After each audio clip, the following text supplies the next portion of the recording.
하나님의 말씀은 로마서 1장 13절에서 15절의 말씀입니다. 형제들아, 내가 여러 번 너에게 가고자 한 것을 너희가 모르기를 원치 아니하노니 이는 너희 중에서도 다른 이방인 중에서와 같이 열매를 맺게 하려 함이로되 지금까지 길이 막혔도다. 헬라인이나 야만이나 지혜 있는 자나 어리석은 자에게 다 내가 다 같이 읽으시겠습니다. 그러므로 나는 할 수 있는 대로 로마인은 너에게도 복음 전하기를 원하노라. 아멘. 하나님은 농부이십니다. 성경이 이렇게 증거를 하죠. 예수님이 내가 참 포도나무요 내 아버지는 그 농부라. 하나님이 농부시라는 거예요. 그리고 이 세상은 밭입니다. 그리고 이 세상에 씨를 뿌리는 자가 있다. 씨 뿌리는 자의 비유에서 씨 뿌리는 자는 누굴 가리키죠? 예수 그리스도 아니십니까? 온 세상의 밭에 씨를 뿌리시는 주님.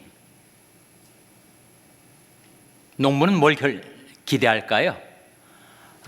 열매 맺기를 기대하죠. 결실을 기대합니다. 추수할 것은 많되 일꾼은 적으니 그러므로 추수하는 주인에게 청하여 추수할 일꾼들을 보내어 주소서 하라. 우리 기도의 제목 아닙니까? 추수하는 주인 대신 농부이신 하나님께서 거두실 열매를 맺을 수 있도록 우리를 일꾼으로 부르셨다는 거예요. 열매는 두 종류가 있습니다. 하나는 구령의 열매. 구령의 열매란 말은 영혼 구원의 열매란 말이죠. 전도의 열매라고 할 수 있습니다. 또 다른 하나는 뭘까요?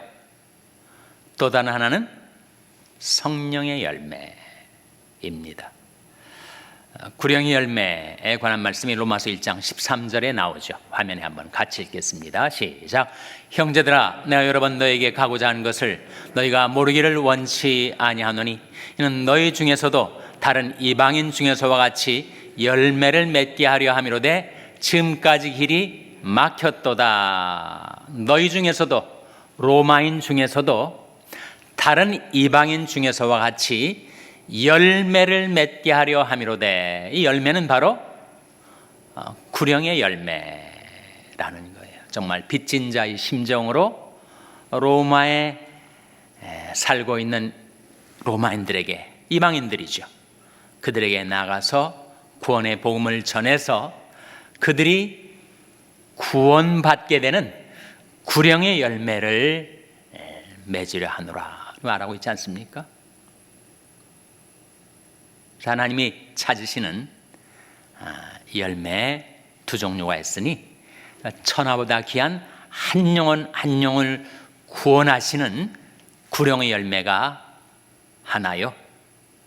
또 다른 하나는 바로 성령의 열매. 성령의 열매는 뭐죠? 오직 성령의 열매는 사랑과 희락과 화평과 오래 참음과 자비와 양선과 충성과 온유와 절제니. 이게 성령의 열매. 성령의 은사와 성령의 열매는 다르죠. 성령의 은사는 은혜로 주는 선물이기 때문에 주시면 금방 받습니다. 그러나 열매가 맺혀지기까지는 시간이 필요하죠. 씨앗이 뿌려지고 그것이 자라나 결실할 때까지는, 열매가 맺혀지기까지는 시간이 필요합니다. 성령의 열매는 결국 성령의 품성을 가리키죠. 예수 그리스도의 인격을 가리킵니다. 하나님의 형상을 가리키는 것이 성령의 열매죠. 그러니까 하나님께서 농부로서 이 세상의 밭에 씨를 뿌리시고 열매를 거두려 하실 때 하나님이 구하시는 열매 두 가지가 있으니 바로 구령의 열매와 성령의 열매입니다. 이 두 가지는 긴밀하게 연관이 되어 있어요. 구령의 열매는 결국 지상 명령과 연결이 되어 있습니다. 땅까지 복음을 전파하라, 제자 삼으라 하시는 지상 명령이 바로 구령의 열매와 연결이 되어 있고, 성령의 열매는 무엇과 연결이 되어 있을까요? 그것은 바로 가장 큰 계명과 연결이 되어 있습니다. 하나님 사랑과 이웃 사랑에 관한 사랑의 계명에 성령의 열매는 연결이 됐습니다. 결국 성령의 열매란 사랑의 영이신 성령으로 우리 인격이 변화되어서 맺혀지는 열매이니, 이 두 가지, 구령의 열매는 The Great Commission, 지상명령과 연관이 되어 있고, 성령의 열매는 The Great Commandment, 사랑의 계명, 가장 큰 계명인 사랑의 계명과 연결이 되죠. 근데 구령의 열매가 있어야 성령의 열매가 맺히지 않겠습니까? 아니, 구원받지 못했는데 무슨 성령의 열매를 맺을 수가 있을까요? 하나님과 아무런 상관이 없는, 성령의 역사와 아무런 타치를 받지 않은 생자 영혼이 어떻게 성령의 열매를 맺겠어요? 성령의 열매를 맺으려면 먼저 구령의 열매가 맺혀져서 구원받은 영혼이 속에서 변화되는 인격적인 변화의 열매가 성령의 열매니, 구령의 열매가 있어야 성령의 열매가 맺혀지는 거죠. 그런데 그 역도 성립합니다. 성령의 열매가 있어야 구령의 열매가 맺혀지게 되는 거죠. 그렇지 않습니까? 우리 예수를 믿었다고 구원을 받았다고 하지만 전혀 예수님을 닮지 못한, 성령의 열매가 전혀 맺히지 않은 그러한 상태로 내가 있다면 내가 무슨 전도의 열매를 맺겠어요? 사람들이 나를 보고 저 사람 같으면 예수 안 믿겠다, 그런 상태에 내가 머물러 있다면 구령의 열매는 맺혀지지 않는 거죠. 하나님이 살아계신지 성경이 참인지 내가 잘 알지 못하지만 저 사람같이 인생을 살 수 있다면 나도 한번 예수 믿어봐야 되겠다. 그것이 바로 성령의 열매가 있어야 구령의 열매가 맺혀지게 된다는 거예요. 그래서 이 양자는 보완관계입니다. 이것이냐 저것이냐 선택의 관계가 아니라 그것은 서로 보완적이고, 또 그것이 보완될 때 상승작용을 일으켜서 구령의 열매가 많아지면 성령의 열매가 맺혀지게 되고, 성령의 열매가 풍성해지면 구령의 열매가 맺혀지게 되는 것이죠. 성경은 종종 사람을 나무에 비유합니다. 나무 중에서 과목에 비유해요. 그러니까 포도나무나 감람나무를 생각해 보세요. 그런 과목들의 열매가 맺혀지려면 4가지 중요한 요소가 필요합니다. 첫째는 햇빛이죠. 햇빛. 시편 67편 1절 말씀 화면에 같이 읽겠습니다. 시작. 하나님은 우리를 긍휼히 여기사 복을 주시고 그 얼굴빛으로 우리에게 비추사. 햇빛이 있어야 식물은 자라납니다. 사람도 마찬가지. 인간도 사실 밥을 먹지만 햇빛 에너지를 먹는 거 아니에요?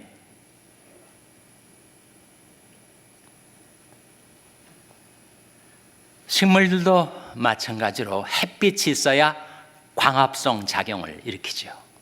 광합성의 광자는 빛광자 아닙니까? 그래서 빛과 물과 이산화탄소를 통해서 광합성 작용을 일으켜 식물이 성장하는 것처럼 우리는 햇빛 에너지를 받아야 살 수 있습니다. 그런데 우리가 받아야 될 영적인 햇빛이 있는데 그게 뭐라는 겁니까? 하나님은 우리를 긍휼히 여기사 복을 주시고 그 얼굴 빛으로 우리에게 비추사, 이렇게 말씀하고 있지 않아요? 하나님께서 우리를 바라보시는 하나님의 얼굴빛이 바로 우리 영혼의 햇빛입니다. 찬송가 67장에 이런 가사, 참 좋아하는 가사인데 이런 가사가 나옵니다. 영혼의 햇빛 예수여 가까이 비춰 주시고 이 세상 구름 일어나 가리지 않게 하소서. 이 세상에는 늘 구름이 일어나지요. 그러나 우리 영혼의 햇빛 대신 예수님이 우리를 보시고 기뻐하시는 그 얼굴빛을 비춰주실 때 우리는 그 빛을 받아 살아납니다. 우리 몸이 병들었을 때에도 주님이 비춰주시는 햇빛을 받아야 우리가 치료받아요. 내 이름을 경외하는 너희에게는 의로운 해가 떠올라서 치료하는 광선을 발하리니 너희가 외양간에서 나온 송아지같이 뛰리라. 의로운 해가 떠올라서 치료하는 광선을 발할 때, 그때 우리가 치료받고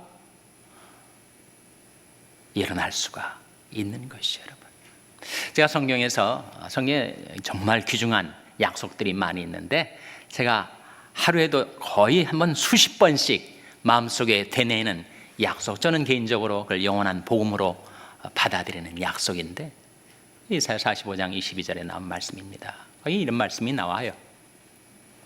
땅끝의 모든 백성아, 나를 앙망하라. 그리하면 구원을 얻으리라.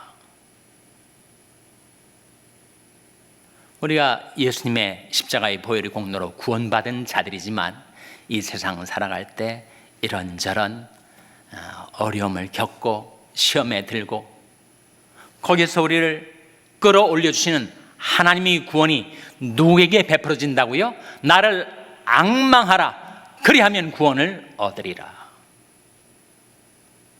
우리가 돌이켜 주님을 앙망할 때마다, 우러러 바라볼 때마다 하나님의 구원이 내게 이른다는 약속 아닙니까? 정말 문자 그대로 저는 하루에도 수십 번씩 이 말씀을 마음속으로 암송하고 낭송하고 의지하며 살아가요. 나를 앙망하라.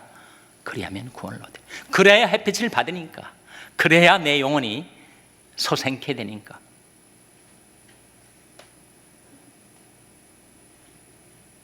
둘째로, 우리가 열매를 맺도록 우리 인생의 나무가 성장하기 위해서 필요한 것이 있는데 그게 바로 물입니다.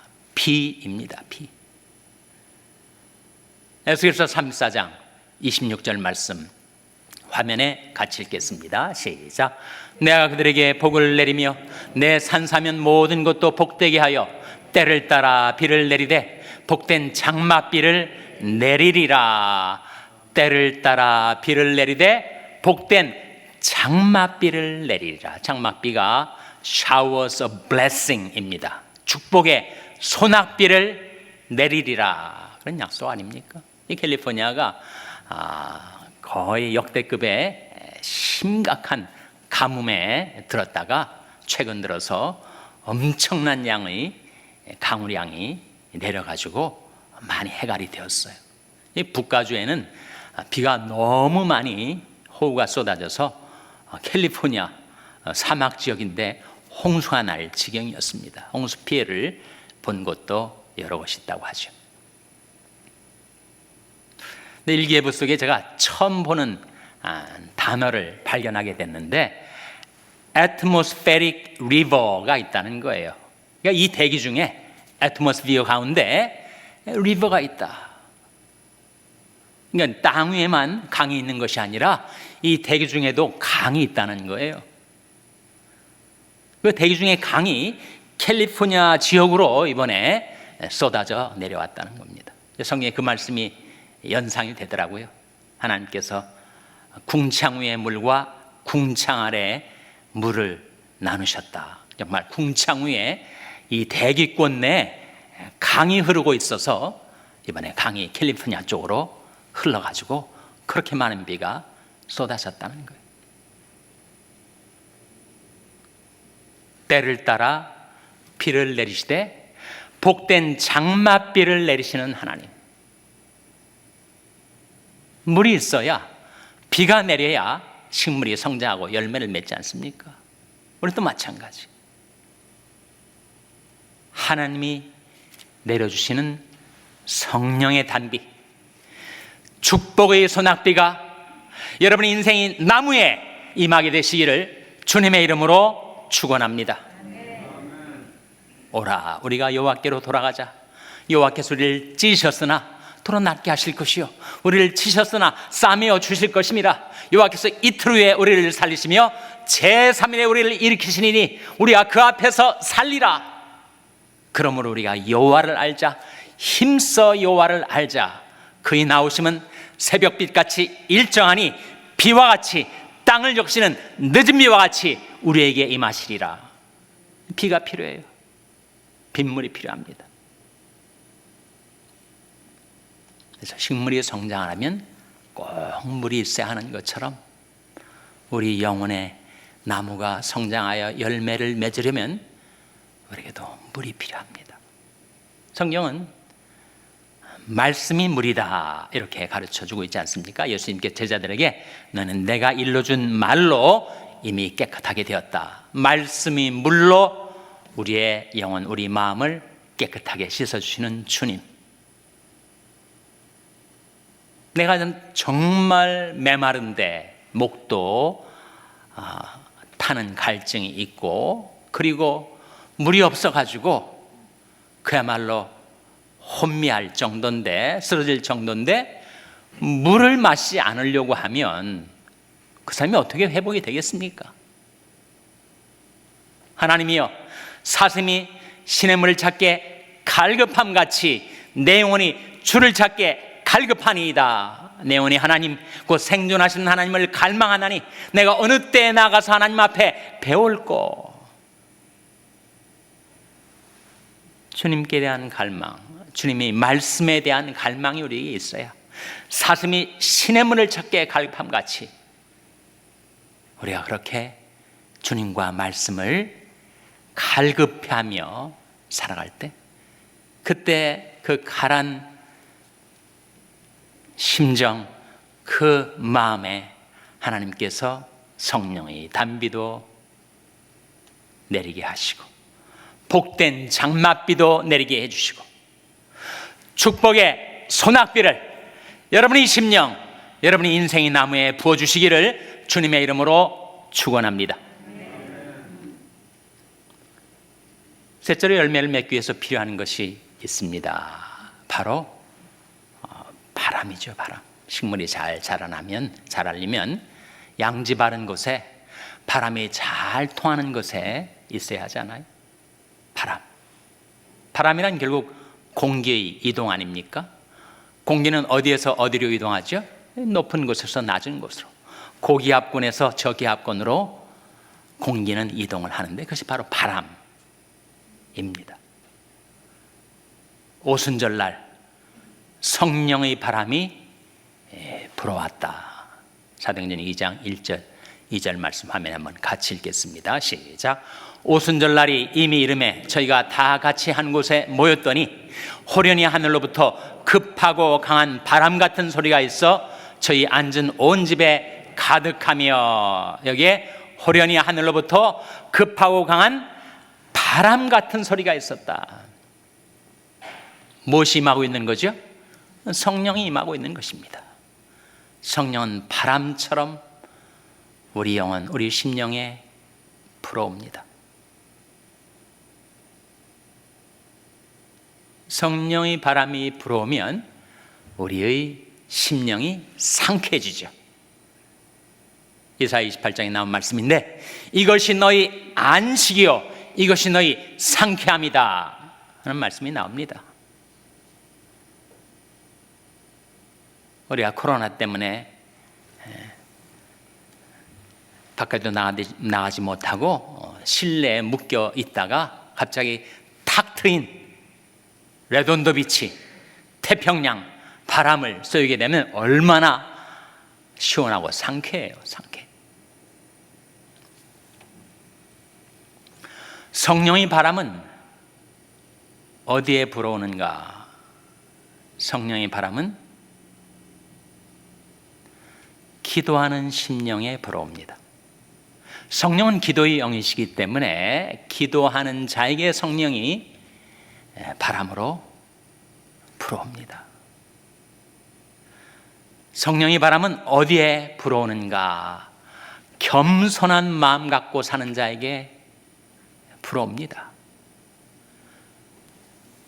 바람이 높은 곳에서 낮은 곳으로 불어오는 것처럼 성령의 바람도 낮은 마음에게로 불어와요.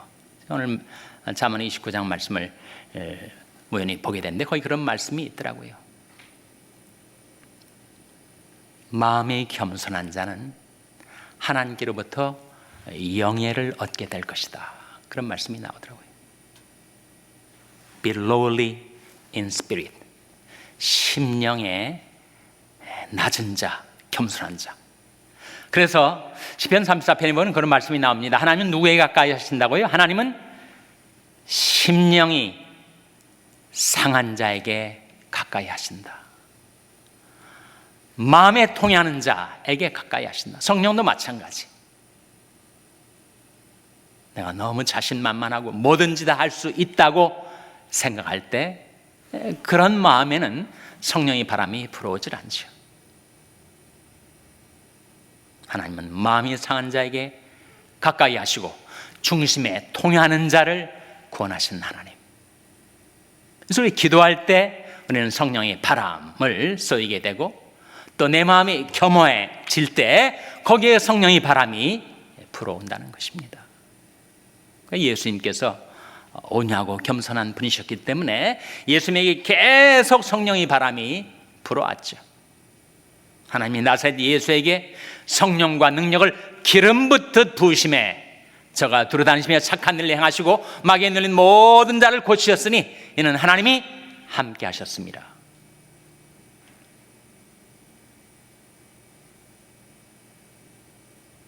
식물이 바람이 잘 통하는 곳에 있을 때 건강하게 성장하는 것처럼 우리 신앙의 나무, 인생의 나무도 성령의 바람이 통하는 것,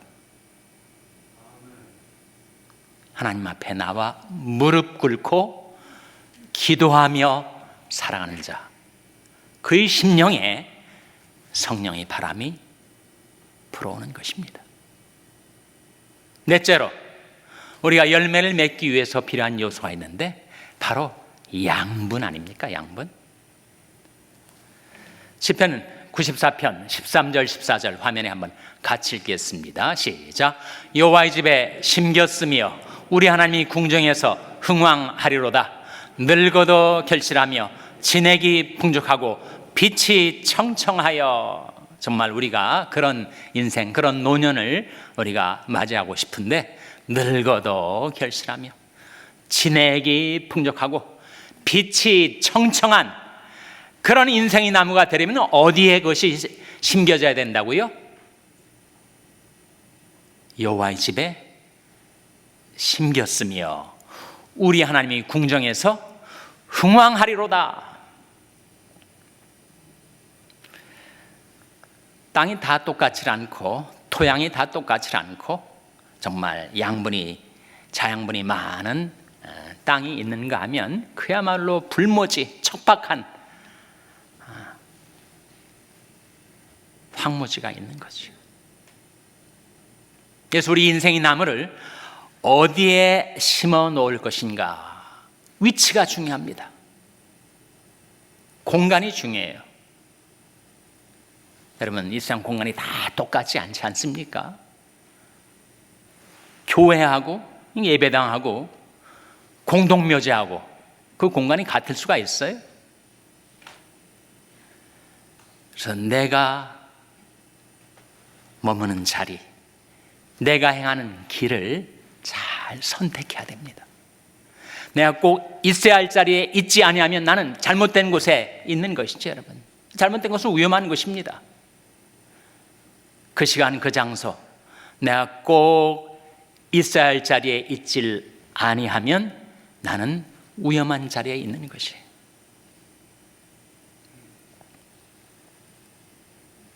양분이 필요합니다. 은혜가 필요하다는 말이죠. 은혜의 양분을 받아야 우리가 세월이 흘러 내가 노년이 되어도 늙어도 결실하며 진액이 풍족하고 빛이 청청하여 여호와의 정직하심을 나타내는 삶을 살 수가 있다는 것이죠. 그래서 우리가 열매를 맺으려면 이 4대 요소가 필요합니다. 햇빛, 곧 주님이 나를 긍휼히 여기사 비춰주시는 주님의 얼굴빛을 바라보고 살아야 하고, 성령의 단비, 축복에서 낙비, 바로 물이 필요한데 말씀의 물을 갈급해하며 그 물을 길어 마셔야 내가 열매를 맺을 수가 있고, 성령의 바람이 불어오는 것, 바로 기도의 자리, 겸한 자리에 내가 살아가면 거기에 성령의 바람이 예수님에게 불어왔던 것처럼 우리에게도 불어올 것이다.